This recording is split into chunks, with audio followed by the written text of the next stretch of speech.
Hai. Halo Sobat Fisika, kembali lagi di Shatter Podcast Edition. Oh iya teman-teman, kenalin aku Jessica Maharani. Jadi di Shatter Podcast Edition kali ini, kita akan mengangkat judul Pecah Keheningan Kekerasan Seksual. Jadi, beberapa menit kemudian kita akan berbincang nih mengenai kekerasan seksual itu apa sih, dampaknya bagaimana, dan masih banyak lagi. Pokoknya tentang kekerasan seksual nih teman-teman buat Shatter Podcast Edition kali ini. Buat teman-teman semua, jangan lupa dengerin sampai akhir ya. Oke, yang pasti di sini aku nggak sendiri nih teman-teman. Aku ditemenin sama Kak Syafrida Dwi Aprianti selaku Duta Anti Kekerasan Seksual. Langsung aja kita sapa kali ya teman-teman. Halo Kak Syafrida, apa kabar nih Kak? Oke, halo Jessica. Sebelumnya aku baik dan aku mau ucapin terima kasih banyak karena sudah diundang menjadi narasumber untuk podcast Shatter yang keempat ini untuk membahas terkait dengan kekerasan seksual. Alhamdulillah, semoga baik dan sehat selalu ya Kak.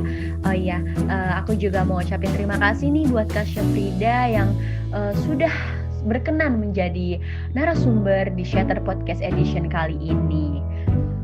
Oke, mungkin sebelum bahas lebih lanjut nih Kak tentang kekerasan seksual, mungkin aku mau tanya dulu nih Kak, bagaimana nih perkuliahan Kakak di semester ini? Apakah lancar atau mungkin ada kendala Kak? Mungkin bisa di-sharing juga nih ke teman-teman Kak yang lagi dengerin. Oke, kalau misalkan ditanya tentang perkuliahan, tentunya alhamdulillah sejauh ini baik ya, walaupun sekarang udah semester 5 yang mana udah fokusnya emang sedikit berbeda gitu karena sudah mau mempersiapkan untuk PKL, magang dan sebagainya. Tapi sejauh ini alhamdulillah masih berjalan dengan baik dan semoga untuk kedepannya masih tetap baik gitu untuk menjalankan kegiatan-kegiatan yang ada di perkuliahan akademik maupun yang lainnya seperti itu. Wah, alhamdulillah. Semoga kedepannya selalu lancar terus ya Kak. Amin. Nah, mungkin setelah itu kita boleh ya Kak langsung masuk ke pertanyaan nih mengenai kekerasan seksual, dimana mungkin dari teman-teman yang lagi dengerin nih mungkin ada beberapa yang masih kurang paham dan mungkin kurang tahu tentang apa sih kekerasan seksual itu, bentuknya seperti apa aja. Mungkin di beberapa waktu ke depan aku bakal tanya-tanya nih ke kakak mengenai hal-hal tersebut. Langsung ke pertanyaan pertama aja kali ya Kak. Oke Kak, mungkin aku langsung kasih pertanyaan pertama nih Kak. Jadi aku mau tanya nih Kak, definisi atau pengertian nih dari kekerasan seksual itu apa sih Kak? Mungkin bisa dijelasin dan bisa dikasih tahu nih ke teman-teman yang lagi dengerin Shatter Podcast Edition kali ini. Oke, makasih Jessica untuk pertanyaannya. Nah, mungkin teman-teman yang ngedengerin ini juga sebetulnya udah sering denger ya tentang kekerasan seksual dan mungkin sedikit tahu mengenai definisi tentang kekerasan seksual dan bagaimana sih kekerasan seksual itu terjadi di lingkungan kita. Oke, sebelumnya Jessica, nah mungkin teman-teman di sini yang ngedengerin podcast juga sebetulnya udah sedikit tahu ya mengenai apa itu kekerasan seksual dan bagaimana kekerasan seksual itu terjadi di lingkungan kita. Namun di sini saya akan membantu untuk menjelaskan lebih dalam mengenai kekerasan seksual itu sendiri. Nah, karena kita berada di perguruan tinggi, untuk definisinya sendiri, ini saya merujuk pada Peraturan Menteri Pendidikan, Kebudayaan, Riset, dan Teknologi pada nomor 30 tahun 2021 pasal 1 mengenai pencegahan dan penanganan kekerasan seksual di lingkungan perguruan tinggi. Dimana kalau secara definisinya sendiri, Jessica dan teman-teman, bahwa kekerasan seksual ini adalah setiap perbuatan merendahkan, menghina, melecehkan, dan atau menyerang tubuh dan atau fungsi reproduksi seseorang karena adanya ketimpangan relasi kuasa dan atau gender yang berakibat pada penderitaan psikis dan atau fisik termasuk yang mengganggu kesehatan reproduksi seseorang dan hilang kesempatan melakukan pendidikan di perguruan tinggi dengan aman dan optimal. Nah, dari definisi yang tadi sudah saya jelaskan tadi, ternyata kekerasan seksual ini tuh tidak hanya terjadi secara fisik saja ya teman-teman, namun pelecehan, penghinaan, itu juga termasuk ke dalam kekerasan seksual, seperti itu. Oke, berarti kekerasan seksual itu adalah segala perbuatan yang merendahkan, melecehkan seseorang di mana nantinya akan berdampak bagi seseorang tersebut. Nah, kakak juga tadi di akhir menyebutkan bahwa kekerasan seksual itu bukan hanya berupa fisik nih, Kak. Nah, dari situ muncul lagi nih, Kak, pertanyaan baru. Jadi kalau misal kekerasan seksual itu ternyata bukan hanya berupa fisik saja, bukan hanya berupa menyakiti secara fisik. Berarti ada kemungkinan ada bentuk-bentuk lain kan, Kak, dari kekerasan seksual. Mungkin bisa dikasih tahu nih, Kak, ke teman-teman apa saja sih bentuk-bentuk dari kekerasan seksual itu? Oke Jessica, nah menyinggung mengenai tentang bentuk-bentuk kekerasan seksual, sebetulnya itu banyak sekali ya. Namun kita dibagi menjadi 4 saja. Yang pertama itu adalah kekerasan seksual secara verbal, di mana secara definisinya sendiri itu adalah perilaku yang mendiskriminasi fisik seseorang atau identitas gender orang lain. Contohnya aja kayak lelucon seksis, terus juga siulan, dan juga memandang bagian tubuh orang lain dengan niat tertentu. Nah, biasanya ini juga sering sekali terjadi di lingkungan sekitar kita. Nah, selanjutnya yang kedua itu adalah secara non-fisik. Yang kedua ini kebalikan dari fisik, di mana itu adalah aktivitas yang tentunya tidak patut yang mengarah pada seksualitas dengan tujuan merendahkan harkat dan martabat dari seseorang. Contohnya nih yang sering banget terjadi itu kayak menggoda, terus memberikan gestur tubuh yang kurang nyaman terhadap orang lain, dan menanyakan hal-hal yang bersifat seksual yang tentunya akan membuat korban tidak merasa nyaman seperti itu. Lalu yang ketiga itu ada secara fisik, di mana ini adalah berupa tindakan kekerasan seksual yang sifatnya itu seksual pada seseorang tanpa adanya persetujuan. Contohnya memeluk, menyentuh, mencium, dan atau menggosokkan bagian tubuh pada tubuh korban dengan secara paksa. Dan yang terakhir ini adalah bentuk kekerasan seksual yang sering sekali terjadi, bahkan yang paling banyak. Ini adalah secara daring atau media informasi dan komunikasi.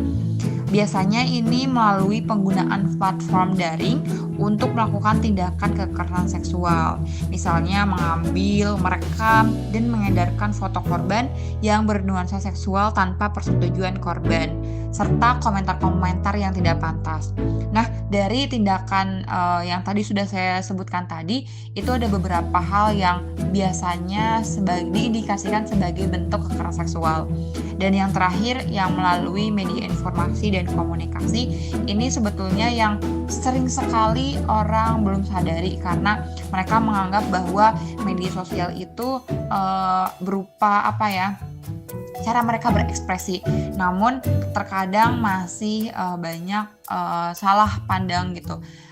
Ada beberapa hal yang sebetulnya tidak boleh dilakukan, namun banyak orang yang melakukan. Contohnya seperti tadi, berkomentar yang tidak baik. Misal yang sekarang lagi ramai itu mengenai komentar kayak tobrut gitu.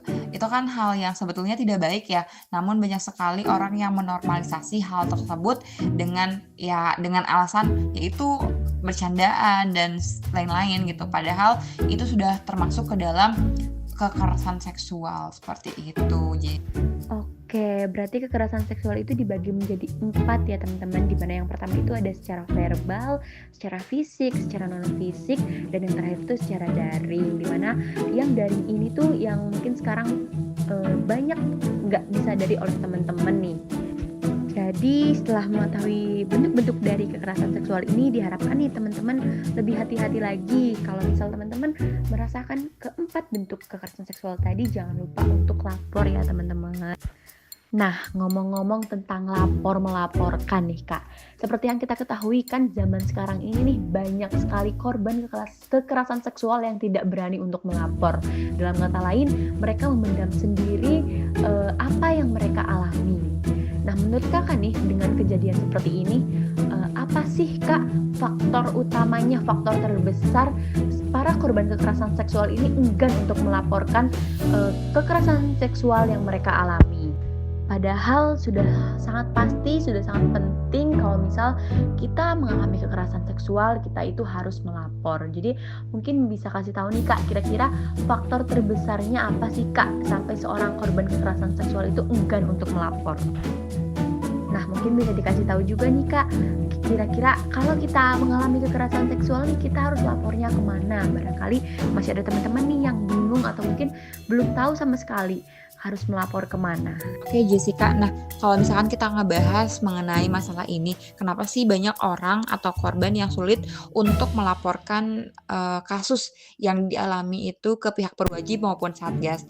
Ada banyak beberapa faktor yang menyebabkan hal tersebut. Namun sebelum kita lanjut ke faktor apa saja, ada 3 hal yang perlu kita ketahui.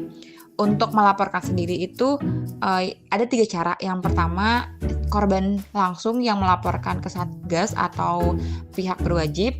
Yang kedua itu bisa saja saksi. Saksi di sini itu adalah orang yang melihat secara langsung kasus tersebut. Dan yang ketiga adalah orang yang diceritakan oleh korban. Jadi intinya ini adalah orang yang mungkin dipercaya oleh korban sehingga orang tersebut tahu mengenai masalah yang dialami oleh si korban. Nah, dari ketiga hal tersebut, 2 diantaranya yang saksi dan teman terdekat yang tahu masalahnya, ini tentu tidak bisa secara langsung gitu untuk melaporkan ke pihak berwajib maupun Satgas. Dan ini juga sebenarnya tips sih buat teman-teman kalau misalkan kalian di suatu saat gitu melihat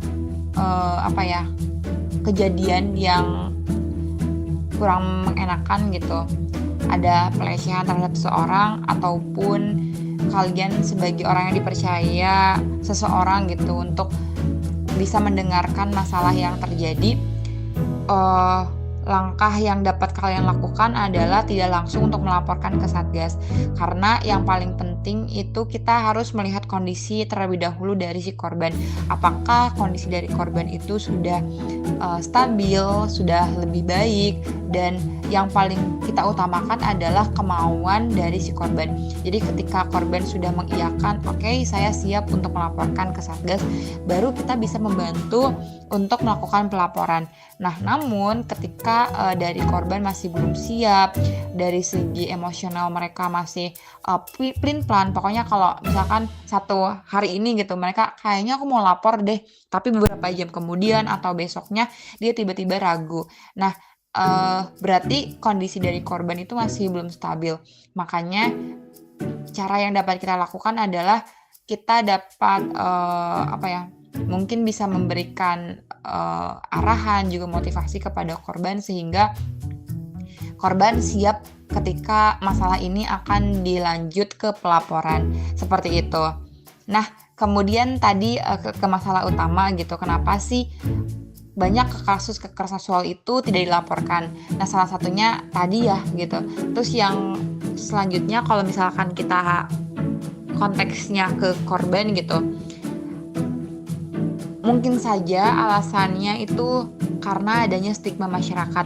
Kita tahu bahwa kalau misalkan, bayangkan ya kalau misalkan kita jadi korban gitu, kita pasti bakal mikir ya kalau misalkan orang tahu kasus kita nggak tahu gitu respon orang-orang itu akan seperti apa. Apakah mereka akan dapat menerima apa yang terjadi, atau justru mereka bahkan akan menyalahkan kondisi yang dialami oleh kita sehingga kita akan merasa lebih terpuruk dan lebih tidak percaya diri gitu, dan ya ujung-ujungnya bakal menyalahkan diri sendiri. Itu adalah beberapa hal alasan kenapa sih korban itu tidak berani untuk langsung melaporkan ke Satgas atau pihak berwajib. Yang kedua, bisa aja adanya ancaman dari pelaku. Nah, ini mungkin saja terjadi ya Jessica dan teman-teman, dan justru kebanyakan kasus ini tuh malah karena korban diancam gitu. Jadi ini yang membuat korban tidak berani untuk melaporkan. Nah, salah satu cara ya, mungkin kita juga tidak berdoa untuk kita menjadi korban KS. Namun ketika kita ada di posisi menjadi korban, tentu teman-teman yang mendengarkan podcast ini bisa melakukan hal-hal sebagai berikut. Yang pertama, kalian juga harus percaya bahwa tidak semua hal yang terjadi di diri kalian itu adalah semuanya salah kalian. Jadi, sebisa mungkin kalian jangan menyalahkan diri kalian sendiri. Lalu yang kedua, kalian bisa cerita ke orang yang memang kalian percayai. Nah, cerita di sini itu bisa membantu kalian untuk setidaknya lebih lega gitu.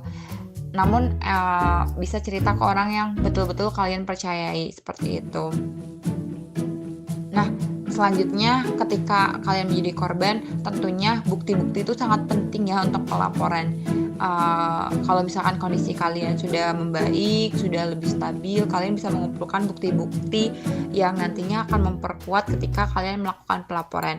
Yang mana nanti ketika bukti-bukti tersebut sudah cukup gitu, kalian bisa minta bantuan orang lain untuk melaporkan, dan jangan takut untuk tidak berani karena ancaman. Karena kebanyakan kalau ancaman itu tuh lebih ke hanya menakut-nakuti gitu. Jadi kalau misalkan kita berani dan juga kita bisa tenang gitu untuk untuk menyelesaikan masalahnya, itu lebih baik seperti itu. Terus yang ketiga, kurangnya pemahaman. Nah, itu juga bisa menjadi salah satu faktor kenapa banyak kasus kekerasan seksual yang tidak dilaporkan oleh korban. Karena mereka tidak tahu alur untuk melaporkannya itu seperti apa. Nah, mungkin di sini aku mau sharing juga ya ke teman-teman yang mendengarkan podcast ini. Gimana sih alur untuk kita melakukan pelaporan? Jadi kalau misalkan kalian sebagai saksi atau orang yang sebagai pendengar dari korban maupun jadi korban, kalian bisa melakukan hal-hal yang seperti ini. Contoh, kalian bisa melaporkan ke Satgas PPKS Unsud ya, kalau misalkan di Universitas Jenderal Sudirman. Di Instagramnya kalian bisa DM aja. Kalau misalkan nggak mau lewat DM, kalian bisa lewat email. Kalau misalkan nggak mau lewat email, kalian bisa menghubungi nomor yang ada di bio Instagram dari Satgas PPKS. Nah, itu bisa menjadi langkah yang dapat kalian lakukan ketika ingin melakukan pelaporan. Nah, semisal kalian tidak berani, kan di setiap fakultas tentunya kalian ada lembaga atau organisasi yang bisa membantu. Itu juga bisa kalian laporkan ke sana, kayak misalkan advo dari himpunan maupun BEM atau BK yang ada di fakultas, itu kalian bisa melakukan ke sana seperti itu. Nah, yang terakhir, adanya kurangnya dukungan psikologis. Nah, ini menjadi alasan juga kenapa banyak korban yang tidak berani untuk melaporkan kasus kekerasan seksual. Salah satunya adalah itu. Kita tahu bahwa untuk korban tentunya dia akan mengalami kondisi yang trauma, sedih, dan juga tidak percaya diri. Dan tentunya dukungan emosional dari orang-orang sekitar juga tentunya penting sekali. Namun karena masalah ini masalah yang cukup kadang-kadang orang lain tuh tidak terlalu peduli gitu, sehingga kita tidak terlalu peka terhadap korban, dan korban yang mengalami masalah tersebut malah semakin tidak percaya diri gitu untuk melaporkan.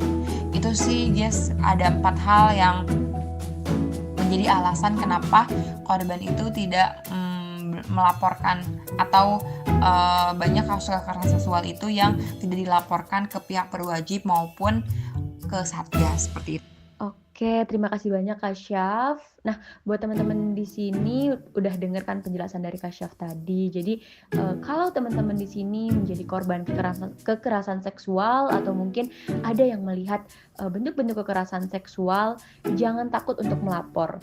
Jadi, ada banyak cara teman-teman untuk melapor tentang kekerasan seksual, di mana kalian itu bisa melapor lewat Satgas PPKS Unsud atau lembaga-lembaga yang ada di fakultas kalian masing-masing. Jadi buat teman-teman nih yang melihat adanya kekerasan seksual atau mungkin menjadi korban kekerasan seksual itu sendiri, jangan takut untuk melapor. ngomong-ngomong soal korban nih Kak, otomatis ada korban, ada juga pelaku ya Kak, dimana pelaku ini adalah orang yang melakukan kekerasan seksual kepada korbannya. Nah, mungkin untuk mewaspadai nih Kak, adanya pelaku kekerasan seksual, mungkin Kakak tahu nggak sih ciri-ciri atau perilaku nih dari para pelaku kekerasan seksual? Yang tentunya mungkin kalau teman-teman yang lain tahu nih, jadi teman-teman bisa lebih waspada kalau misal ketemu dengan ciri-ciri perilaku dari orang seperti itu, biar kita bisa menjauhi gitu Kak, biar kita tidak menjadi korban kekerasan seksual. Mungkin bisa sharing sama kita Kak, ciri-ciri dari pelaku kekerasan seksual itu seperti apa? Oke Jessica, nah kalau misalkan kita berbicara tentang pelaku ya, sebetulnya justru ini fun fact ya teman-teman. Kalau misalkan orang berpikir bahwa pelaku itu tuh adalah orang yang tidak kita kenal, nah itu salah ya teman-teman. Justru kebanyakan dari kasus-kasus yang sudah ada gitu, ternyata ternyata pelaku itu tuh kebanyakan adalah dari orang-orang sekitar. Nah, untuk kita mengetahui perilaku apa saja yang bisa menjadi indikasi bahwa dia akan melakukan sebuah tindakan kekerasan seksual, yang pertama itu bisa dilihat dari perilaku sehari-hari. Nah, biasanya sikap atau perilaku yang cenderung ada di diri pelaku itu, dia biasanya manipulatif. Manipulatif di sini itu lebih ke cara dia dapat mencoba atau mengendalikan dari si korban. Contohnya kayak hal meremehkan perasaan korban dan juga menyalahkan korban atas kejadian yang terjadi. Misalkan aja gini deh, kalau misalkan contoh gampangnya ya, contoh kita punya teman dekat. Nah, teman dekat ini itu dia mencoba untuk melakukan tindakan KS gitu terhadap teman ceweknya atau teman cowoknya. Nah, dia untuk melakukan tindakan tersebut, si orang tersebut itu melakukan perilaku yang bisa membuat si korban menjadi mau tidak mau gitu harus melakukan hal tersebut yang sebetulnya dia tidak inginkan. Nah, itu juga salah satu tindakan manipulatif yang bisa diindikasikan sebagai perilaku dari pelaku kekerasan seksual. Seperti itu. Yang kedua, mengabaikan dan menyepelekan batasan. Nah, tentunya kan kita sebagai manusia gitu, perlu banget untuk ngasih batasan terhadap orang lain. Ada beberapa hal yang orang lain itu tuh nggak bisa ngelewatin batas kita. Kayak misalkan kita dalam pertemanan dengan orang atau kayak lawan jenis gitu. Tentunya kita kan punya beberapa batasan ya. Kayak misalkan kita nggak boleh untuk asal cium gitu. Itu kan udah kita tuh ngasih batasan kan ke orang lain. Kalau misalkan kalian cium kita gitu dengan sembarangan tanpa izin, itu adalah salah satu tindakan yang kalian tuh udah ngelewatin batas gitu. Nah, dari hal itu pun tanpa kita mengatakan kalau kita itu nggak mau kalau misalkan orang lain sembarangan cium kita gitu, itu kan sebetulnya juga udah perilaku yang melewati batas juga kan, karena tanpa izin dari kita juga gitu. Nah, semisal orang tersebut itu tuh menyepelekan atau mengabaikan batasan-batasan yang emang udah kita kasih ke dia gitu. Nah, itu juga salah satu sebetulnya ciri yang harus kita curigai gitu, karena itu adalah perilaku pelaku yang melakukan KS, karena batasan yang kita udah kasih aja mereka melewati batas gitu. Dan kemungkinan mereka akan melakukan hal-hal yang lebih lagi yang kemudian akan lebih parah gitu. Dan tentunya kalau misalkan sudah jadi pelaku, dia akan melakukan apapun yang mereka inginkan, seperti itu. Terus yang ketiga, kalau misalnya kita juga perlu hati-hati sama orang-orang yang suka ngancem. Nah, perilaku-perilaku seperti itu biasanya ada di diri pelaku. Sebetulnya kalau orang yang sering mengancam itu tidak hanya untuk pelaku KS saja ya teman-teman, tapi untuk hal-hal yang lain. Nah, salah satu indikasinya itu yang tadi saya bilang, biasanya pelaku KS dia cenderung lebih suka mengancam. Misalkan, awas ya kalau misalkan kamu laporin ke pihak berwajib atau ke Satgas gitu. Nanti video yang kemarin pas kita ciuman misalkan itu bakal aku sebar. Nah, itu salah satu ancaman yang dapat dilakukan oleh pelaku seperti itu.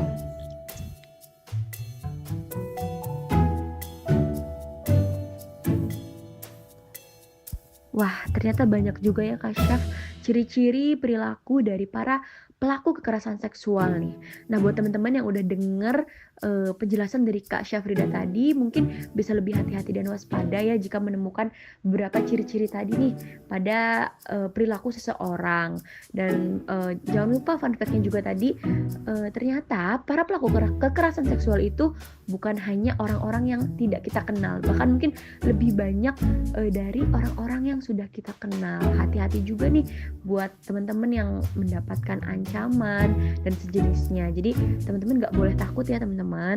Dari penjelasan yang sudah Kak Syafrida paparkan tadi nih Kak, bisa kita simpulkan ya Kak bahwa para korban ini sudah pasti mendapatkan perilaku-perilaku yang kurang baik, di mana perilaku tersebut bisa menjadikan trauma nih kepada para korban.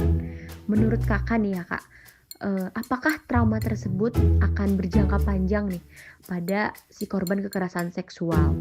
Nah, mungkin jika memang benar nih Kak, jika memang iya para korban kekerasan seksual ini akan mengalami trauma berat akibat kekerasan seksual yang telah ia alami. Bagaimana sih cara kita nih untuk membantu menghilangkan atau mendoronglah para korban kekerasan seksual ini untuk tidak mengalami trauma itu? Oke Jessica. Nah, kalau misalkan kita ngebahas tentang trauma terhadap korban, tentunya itu pasti terjadi ya. Namun untuk tingkatan dari trauma atau yang dialami si korban itu tuh juga tergantung dari seberapa besar tingkatan kasus kekerasan seksual yang terjadi pada korban. Nah, tentunya ada beberapa hal yang dapat kita lakukan untuk membantu korban agar lebih baik kondisinya daripada sebelumnya seperti itu. Nah, mungkin teman-teman di sini ketika kalian melihat sebetulnya karena kita sebagai mahasiswa ya kita punya peranan yang penting juga di dalamnya. Yang harus lebih kita utamakan adalah kepekaan kita terhadap orang sekitar. Nah, tentunya kalau kan kita juga udah bahas ya bahwa KS itu kan masalah yang cukup sensitif dan tidak semua orang itu juga tahu, bahkan banyak orang yang nggak tahu gitu tentang KS yang ada di lingkungan sekitar, padahal itu sudah terjadi gitu karena ya privasi juga yang salah satunya. Namun ketika kita peka terhadap orang sekitar, kita jadi cenderung lebih peduli juga terhadap orang sekitar. Jadi mungkin teman-teman kalau misalkan di sini yang dengar podcast ini ngelihat teman-teman kita yang biasanya ceria terus tiba-tiba murung atau tiba-tiba ngilang nggak ada kabar, kita tuh nggak bisa ngejudge mereka kayak yang kita lihat aja gitu. Kita perlu mikirin beberapa hal yang kemungkinan terjadi ke dia. Nah, dari hal itu, dari kepekaan kita melihat situasi yang kita ngerasa aneh karena sebelumnya dia nggak kayak gitu, kita juga bisa melakukan beberapa hal. Karena sebetulnya kalau kepekaan itu tuh nggak hanya kepada korban KS aja ya Jessica dan teman-teman, tapi untuk hal-hal lain. Namun itu kasusnya ketika kita tidak tahu ya kondisi dari si orang tersebut itu tuh mendapatkan KS atau tidak. Namun kalau misalkan teman-teman memang sudah tahu dari awal si A ini adalah korban dari KS gitu, cara yang dapat dilakukan tentunya kita dapat memberikan dukungan emosional.